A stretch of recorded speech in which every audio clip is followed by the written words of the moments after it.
Chiel koda Ruth bende openjo kanyo ni po no ng'ato dwa chako pur mar avocado kako hala okenge mage monego ket. Okay, agoero kamano. Adwa mna medo jiwo gima daktari owacho ni kipidho gima idwa loso go pesa to nyaka irite, nyaka ikete e ler, nyaka imiye chiemo.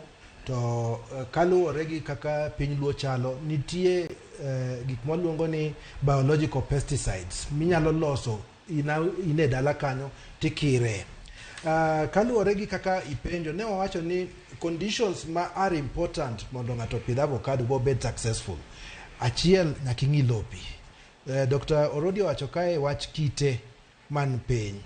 To seche moko nitie kuonde ma lowo ber, onge kidi lakini pi ng'enyie. Mano dhi kelo ni shida.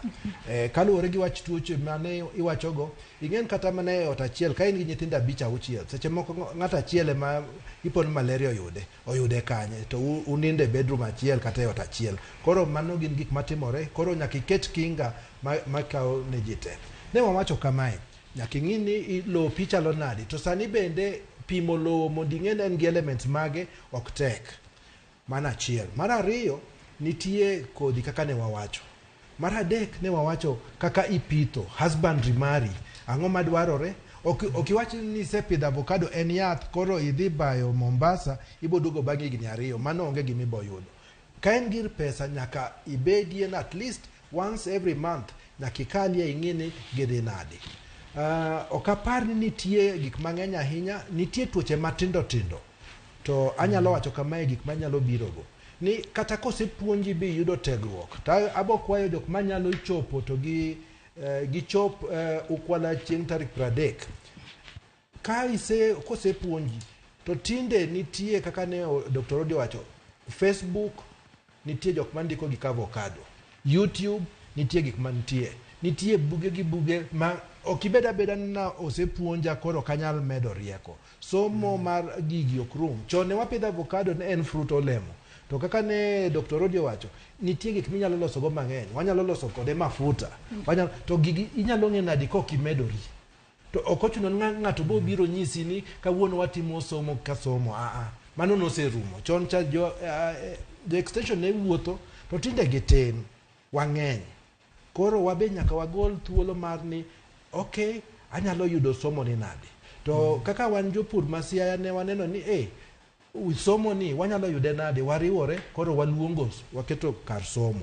Koro abo kwayo jok moko man mabor, mantie Migori, mantie Homa Bay kata jo Kisumu, gibe ginyalo riwore, lakini ok watamore. Inyalo luongo watu, wanyalo konyo gi mondo wakel nigi jopuonj machiegni.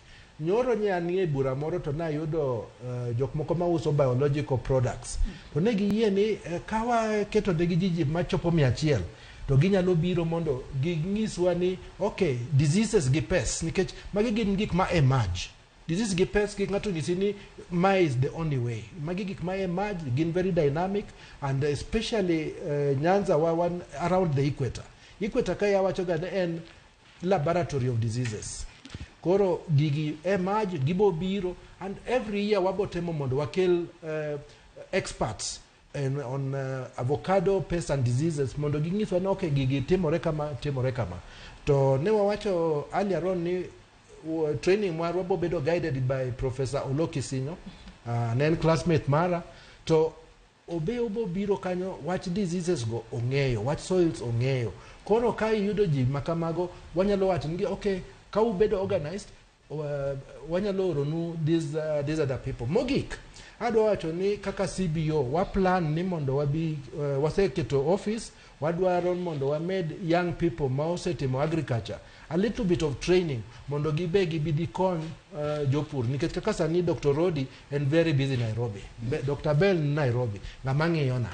Nyaka ayud, kataka keto ng'at marito dala, nyaka aket somebody ma occasionally every 2-3 months obedi to wacho ni okay, this and this timore mondo olosi kamano. Nyaka sani koro wang'e ni jopur